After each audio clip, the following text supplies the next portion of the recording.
এই জোকারের সবগুলো টাকা আমি নিয়ে নেব। ইয়ে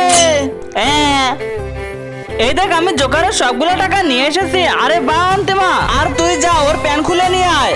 আরে এ তো আমাকে কিছু বলতেছে না, চলো এর প্যান খুলে নেওয়া যাক। এই যে এটা ওর প্যান। এখন তো আরো মজা আসবে, যাইস ওর টি শার্ট খুলে নিয়ে আয়। ঠিক আছে, দেখ রিয়া আমি এর টি শার্ট খুলতেছি। দেখ রিয়া টি শার্ট খুলে আনছি। তোমরা দেখো আমি ওর মাস্ক খুলে আনতেছি। কিন্তু তার আগে তোমার কাছে কোনটা সব থেকে বেশি দামি, এক বস্তা টাকা নাকি মা বাবা? যদি মা বাবা হয় ভিডিওতে একটি লাইক করে চ্যানেলটা সাবস্ক্রাইব করে দিও। লাইক সাবস্ক্রাইব যদি তুমি না করো তাহলে আমি বুঝে নেব তুমি মা বাবাকে একটুও ভালোবাসো না। ভাইয়া তুমি